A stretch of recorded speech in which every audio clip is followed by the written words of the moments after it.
Polêmica. Entenda nesse vídeo o julgamento sobre a posse de drogas para o consumo pessoal. Você irá observar todo o caminho percorrido desde 2011, quando o STF usa como base um recurso apresentado até hoje, 2023. STF retoma julgamento que discute se é crime a posse de drogas para consumo pessoal. O Supremo Tribunal Federal tem até o momento 4 votos para liberar o porte de maconha para o consumo pessoal. O julgamento foi suspenso pela Corte e o caso ainda não tem data para voltar à pauta. O ministro Gilmar Mendes, que pediu mais tempo para análise, sinalizou que deve trazer o caso nos próximos dias. A presidente do STF, Rosa Weber, não fixou nova data. Informou que vai aguardar uma posição do relator para readequar a agenda do plenário. A decisão tomada pela Corte deverá ser seguida pelas outras instâncias da Justiça em casos semelhantes. Segundo a presidente do Supremo, há pelo menos 7.769 processos semelhantes suspensos em instâncias inferiores da Justiça, aguardando uma decisão do tribunal. Agora você vai compreender o histórico desde quando começou toda essa novela. O julgamento começou em 20 de agosto de 2015, com voto do relator ministro Gilmar Mendes. Após o voto, o ministro Edson Fachin pediu vista. Fachin devolveu o caso e apresentou o voto ao plenário em 10 de setembro de 2015. Barroso também votou na mesma sessão. O então ministro Teori Zavascki pediu vista, que passou ao ministro Alexandre de Moraes, seu sucessor. Como vocês sabem, o ministro Teori Zavascki morreu numa queda de avião. Pois é, minha gente. O ministro Alexandre de Moraes apresentou o 4º voto no caso nesta quarta-feira, dia 2. O ministro propôs que o Supremo fixe o seguinte entendimento: não é crime a conduta de adquirir, guardar, ter em depósito, transportar ou trazer consigo para consumo pessoal a maconha.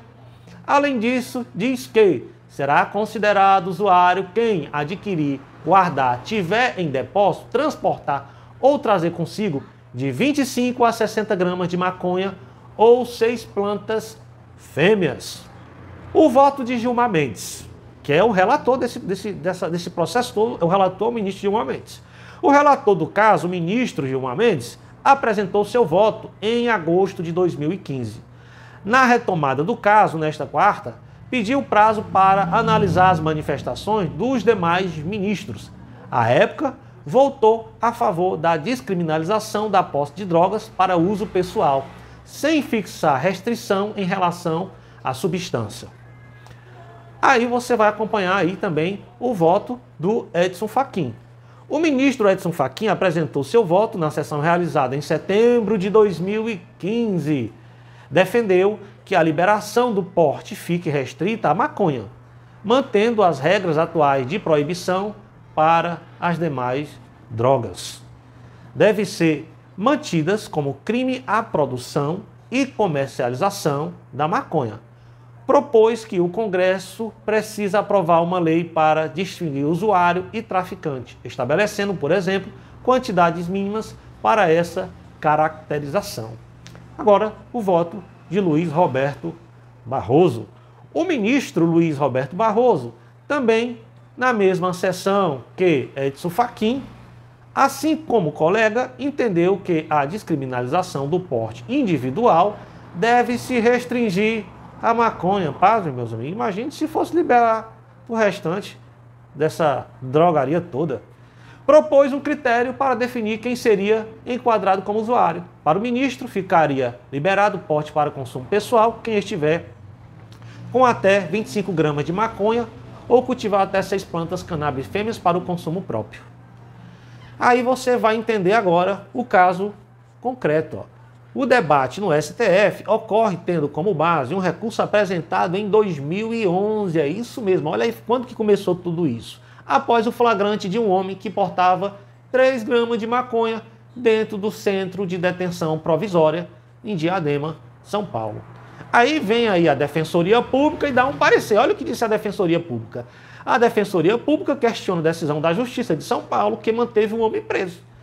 Entre outros pontos, a Defensoria diz que a criminalização do porte individual fere o direito à liberdade, à privacidade e à autolesão. A pergunta que se faz, meus amigos, é: ainda existe liberdade para cidadãos ou apenas para quem infringe a lei? O fato é que o STF está tomando as prerrogativas do Congresso e quer usar esse argumento sobre um homem portando 3 gramas de maconha dentro do sistema penitenciário. É no mínimo bizarro para decidir o futuro de uma nação com mais de 200 milhões de habitantes. Pasmem. Que desculpa, hein? Ainda mais por uma corte que nenhum de seus membros recebeu sequer um voto de qualquer cidadão brasileira. Mas você sabe qual é a estratégia? Eu vou te contar. A estratégia que se observa pelos ministros da mais alta corte do país é o fatiamento do julgamento da maneira progressiva sobre o assunto, pois dessa maneira não provocará reações negativas por parte da sociedade brasileira. E quando menos esperarmos e estivermos desapercebidos, nossos jovens já estarão sobre o jugo pesado das drogas com a velha desculpa da liberdade. É isso mesmo. Curte, compartilha e segue aí para mais vídeos como esse.